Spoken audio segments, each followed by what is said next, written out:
The whole saloon laughed when Caleb Stone pushed his last chips into the center of the table. They laughed louder when he won. And they laughed hardest of all when he stood up and claimed the silent, dirt-covered woman as his prize. They called her worthless. They said Caleb had finally lost his mind. But by the time the first frost melted off his mountain field, those same men would whisper his name with something close to awe, because the woman they mocked would change everything. 3 days before that poker game, Caleb Stone had stood alone at the edge of his land and wondered if it was time to give up. 160 acres of Montana soil stretched before him like a stubborn enemy. Rocks broke through the surface. Wind bent the thin grass. The earth gave just enough to keep him alive, but never enough to let him breathe easy. Behind him stood the cabin he had built with his own hands. Strong walls, straight beams, a roof that did not leak. It should have felt like home. Instead, it felt hollow. 7 years had passed since he buried Sarah and their newborn son under the cottonwood tree on the rise behind the house. 7 years since laughter had filled those walls. 7 years of eating alone, working alone, sleeping alone. Caleb was 45, but grief had carved deeper lines into his face than age ever could. Every Sunday he stood by those two graves, hat in hand, telling them about the week. The failed wheat, the dry well, the silence that followed him from room to room. He was not a man who liked town. But sometimes the quiet pressed so hard against his chest that he rode down the mountain just to hear other voices. That was how he ended up at the Silver Creek Saloon that Saturday night. The air inside was thick with smoke and noise. Boots thudded against wooden floors. Whiskey glasses clinked. Men argued about cattle prices and weather forecasts. Caleb stayed near the bar at first, nursing a drink, half listening. Then the crowd near the poker table shifted. Thomas Dalton sat at the head of the table like a king holding court. Owner of the largest ranch in the territory. Fine coat, silver threading through his dark hair. A man used to winning. Across from him sat a drifter named Garrett. Lean, hard eyes. The kind of man who carried trouble in his shadow. The pot between them was heavy with coins. Caleb tried to ignore it. Gambling had never been his weakness. Then Garrett said the words that turned the room cold. "I'm out of money," he muttered, "but I've got something worth more." Dalton raised an eyebrow. Garrett jerked his thumb toward the door. "I've got a woman." The room fell silent. A few men shifted uncomfortably. Others leaned forward with interest. Garrett stepped outside and came back, dragging her by the arm. She stumbled into the lamplight. Thin, dress torn and smeared with dirt, dark hair tangled across her face, rope loose around her wrists. She did not cry. She did not speak. She simply stood there, eyes lowered, like she had already left the world in her mind. Laughter broke the silence. "She don't look worth much," someone said. Dalton studied her like livestock. Garrett defended his wager with a shrug. "She can work. She's quiet." Caleb felt something twist inside him. He had seen death. He had seen cruelty. He had seen men break under hardship. But something about the way she stood there, still and silent, stirred something old and stubborn in him. Dalton shook his head. "No need for her," he said. "Fold or match the pot." Garrett's eyes swept the room, desperate. "Anyone else want the hand?" No one moved. Every man in that room made the same calculation. Trouble, expense, burden. Caleb set his whiskey glass down. "I'll play." The laughter turned toward him. "Since when do you gamble, Stone?" Caleb did not answer. He sat across from Garrett. The cards were dealt. Caleb barely looked at his hand. He was thinking about Sarah, about the promise he once made to be a decent man no matter how hard life got. When the final cards hit the table, Caleb had a pair of kings. Garrett had tens. It was over. The saloon erupted. "Well, Stone," someone called, "you just won yourself the worst bargain in Montana." Caleb stood slowly. "The rope," he said. Garrett untied her wrists with rough fingers and stormed out with his remaining coins. The crowd lost interest quickly. The show was done. Caleb turned to the woman. She was looking at him now. Her eyes were dark, alert, not broken, not empty. "What's your name?" he asked. Silence.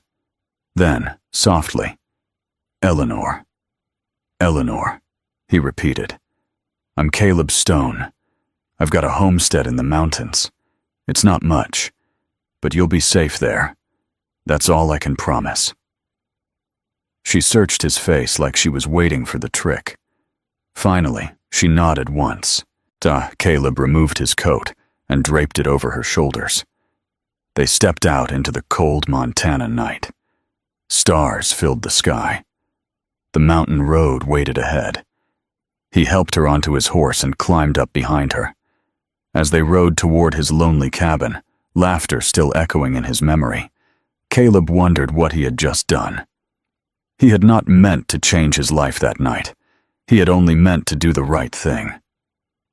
But when dawn broke the next morning, and he looked out across his struggling land, he would find Eleanor kneeling in the frozen soil, her hands moving through the earth with a strange tenderness. And that was when everything would begin to change. When Caleb woke before sunrise, he expected silence. Instead, he saw her in the field. Eleanor was kneeling in the cold dirt, and her hands pressed deep into the soil as if she were listening to it breathe. Frost still clung to the ground. The air bit sharp against the skin, but she did not seem to notice. For a moment, Caleb thought she might be trying to run. Then he saw the focus on her face. Not fear, not confusion, understanding. He stepped outside quietly, boots crunching against the frozen earth. "Eleanor," he called gently.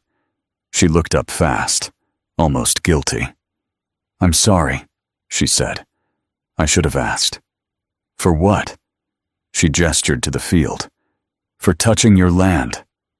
Caleb frowned. "It's just dirt." She shook her head slowly. "No, it's not." She scooped a handful and let it fall between her fingers. "Your soil is too alkaline. That's why the wheat fails. That's why the corn never makes it. But underneath," her eyes brightened. "Underneath, it's rich. It just needs help." Caleb stared at her. He had worked this land for 7 years. 7 years of back-breaking effort. 7 years of almost enough. "How do you know that?" he asked. Eleanor hesitated. "My father was a botanist, Professor Edmund Hartwell. We traveled the territories studying soil and plant life. He taught me everything." Her voice changed as she spoke.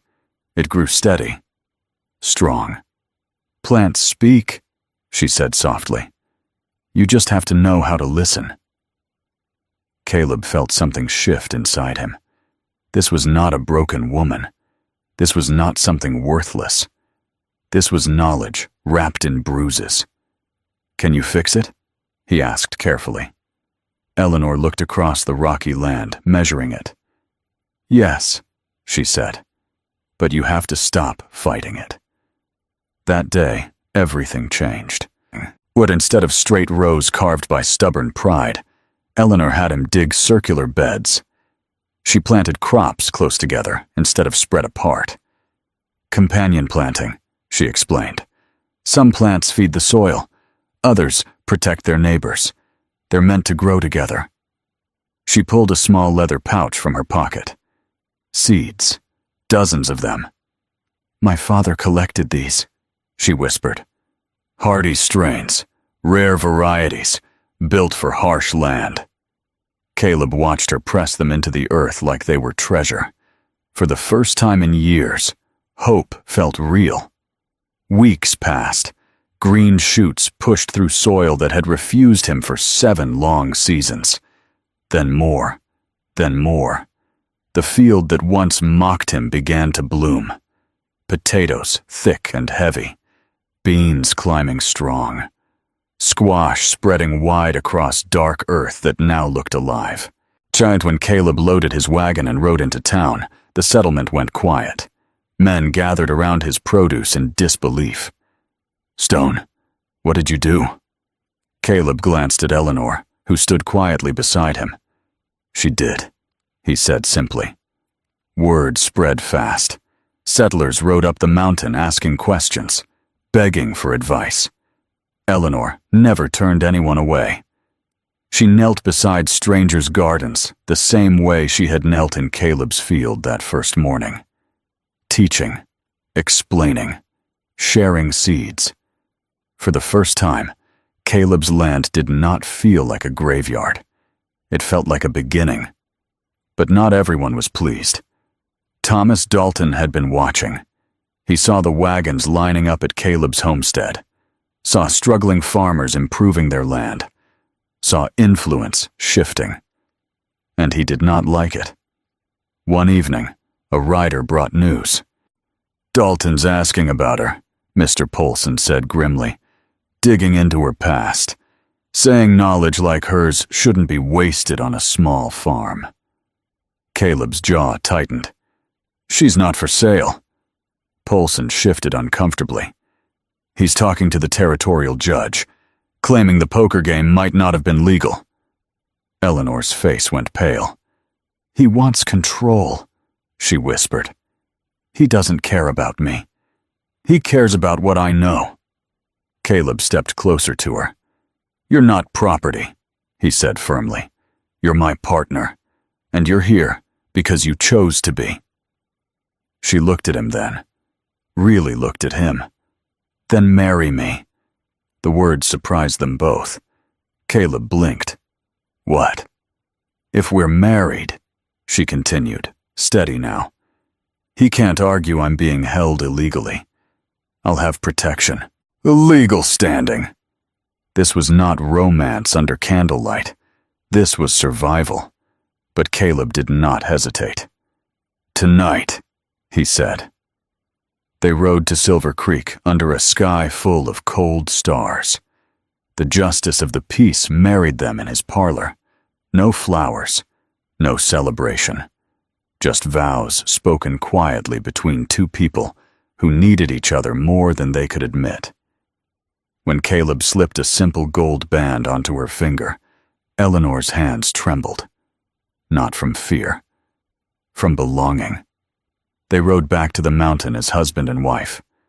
The next 2 months were the happiest Caleb had known since Sarah. They worked side by side, laughed together at stubborn goats and oversized carrots, shared meals at the small kitchen table. Trust grew. So did something deeper. Until one afternoon, riders appeared at the edge of town. A territorial judge. Official papers. And Thomas Dalton standing beside him with a smile that held no warmth. Inside the settlement hall, Dalton presented documents. A bill of sale. Claiming Eleanor had been sold to him before the poker game. Claiming Caleb had won property that already belonged to another man. The room erupted. Eleanor's fingers tightened around Caleb's hand. "They're forged," she said clearly. "I was never his." Dalton spoke smoothly about contracts and transfers and legal ownership.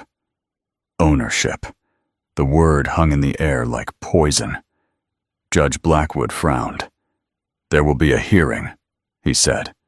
30 days from now, at the territorial capital." 30 days.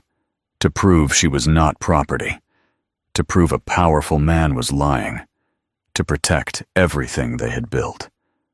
As they stepped outside into the fading light, Eleanor leaned into Caleb. "Do you regret it?" she asked quietly. That night at the poker table? Caleb looked at her, at the strength in her eyes, at the life she had brought back into his land and his heart. Not for a second, he said. Behind them, Thomas Dalton watched, and the smile on his face said this was far from over. Wait, before we move on, what do you think about the story so far? Drop your thoughts in the co. 30 days passed like a slow-burning fuse. Caleb and Eleanor worked through fear the way they worked the land. Steady, focused, refusing to give up. By day, they tended the fields that had become the pride of the territory. By night, they gathered papers, wrote letters, and prepared for a fight neither of them had asked for. Thomas Dalton had money. He had influence. Well, he had men who would swear to anything for the right price. But Caleb and Eleanor had something he did not. They had truth. 2 weeks before the hearing, Caleb rode into town searching for proof that Dalton's papers were forged. Rumors swirled that the notary who signed the bill of sale had only arrived in the territory recently, that the ink used in Dalton's documents did not match the dates written on them. Caleb pushed deeper than he should have. One night, desperate and tired of waiting, he broke into Dalton's ranch office. He found files, dozens of them. Families pushed off land through forged contracts, mortgages rewritten without consent, signatures copied, lives stolen on paper. Dalton had built his empire on lies. Caleb managed to take photographs with a small, borrowed camera before Dalton's hired men caught him inside. The fight was brutal and fast, 3 against 1. He escaped through a shattered window, but not without cost. By dawn, he rode back to the mountain bleeding and barely holding the reins. Eleanor ran to him the moment she saw him sway in the saddle. He collapsed into her arms. "Got it," he whispered through broken breath. "Proof." She cleaned his wounds with steady hands, though her heart shook inside her chest.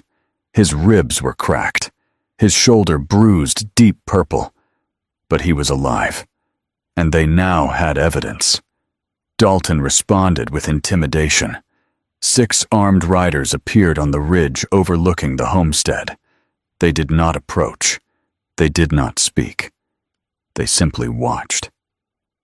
A message: "You are alone." But they were wrong. That evening, wagons rolled up the mountain road. Mrs. Henderson led the way, chin high, apron still dusted with flour. Behind her came farmers whose fields now thrived because of Eleanor's teaching. Men carrying rifles, women carrying food and blankets. "We protect our own," Mrs. Henderson said firmly. The homestead that had once been lonely became a fortress of community. 5 days before the hearing, the territorial marshal arrived. Not the local one Dalton had influence over, a federal marshal. He listened carefully, examined the photographs, brought in a handwriting expert. The conclusion was clear: forgery, fraud, systematic land theft. Dalton had underestimated the quiet mountain man, and he had underestimated the woman he called worthless. The day of the hearing arrived under a cold October sky. The settlement hall filled early. Tension hung thick in the air. Dalton entered confident, dressed in fine clothes, his expression smooth and controlled. Caleb and Eleanor stood together at the front, hands clasped. Judge Blackwood began the proceedings. Dalton spoke first, repeating his claims of legal ownership, of contract transfers, of rights violated. Then the marshal stood. He presented the photographic evidence, the handwriting inconsistencies, the paper stock that did not exist on the date claimed. One by one, Dalton's documents fell apart under scrutiny. Murmurs spread through the hall. Dalton's jaw tightened. Then, cornered and furious, he did something that destroyed him. He reached inside his coat. A pistol flashed in his hand. Gasps filled the room. His eyes locked onto Eleanor. "If I can't have it," he snarled, "no one will." The shot rang out like thunder. Caleb moved without thinking. He stepped in front of her. The bullet tore through his shoulder and he hit the floor hard. Screams echoed as deputies tackled Dalton to the ground. The pistol clattered across the wooden boards. For a moment, everything was chaos. Then, silence. Eleanor dropped to her knees beside Caleb, pressing her hands against the wound, her voice shaking, but steady. "Stay with me," she whispered. "Stay with me." The doctor arrived quickly. The bullet had passed clean through muscle. Painful, but not fatal. Dalton was dragged from the hall in chains, his empire crumbling around him. The judge rose, face pale and stern. "These documents are fraudulent," he declared. "The marriage of Caleb and Eleanor Stone is legal and valid. Mrs. Stone is a free citizen with full rights." The hall erupted in applause, not just for a marriage defended, but for justice restored. Over the following weeks, Dalton's crimes were uncovered in full. Lands were returned to families he had forced out. His ranch was seized. He was sentenced to prison for fraud and attempted murder. The powerful man who had tried to own knowledge, land, and people lost everything. Winter came. Snow covered the fields that had once been barren and now promised abundance. Caleb healed slowly. His shoulder would ache when storms rolled in, but he wore the scar with quiet pride. One spring morning, months later, Eleanor stood on the porch with her hand resting on her rounded belly. She was expecting. Caleb stood beside her and staring across fields already green with new growth. The catalog she completed over winter had been printed and shared across the territories. Settlers wrote letters thanking Professor Hartwell's daughter for knowledge that saved their land. The woman once wagered like property had become the most respected voice in frontier agriculture. Caleb looked at her and smiled. "They said you were worthless," he said softly. Eleanor leaned against him. "They were wrong." He shook his head gently. "No," he said. "They just couldn't see." Below them, the land stretched rich and alive. Seeds she planted had grown into more than crops. They had grown into community, into justice, into love. Inside her, their child kicked, eager for a world built on kindness instead of cruelty. Caleb had walked into that saloon believing his life was over. Instead, that night had been the beginning. Sometimes what the world calls worthless is simply misunderstood. And sometimes the greatest blessing comes disguised as a gamble.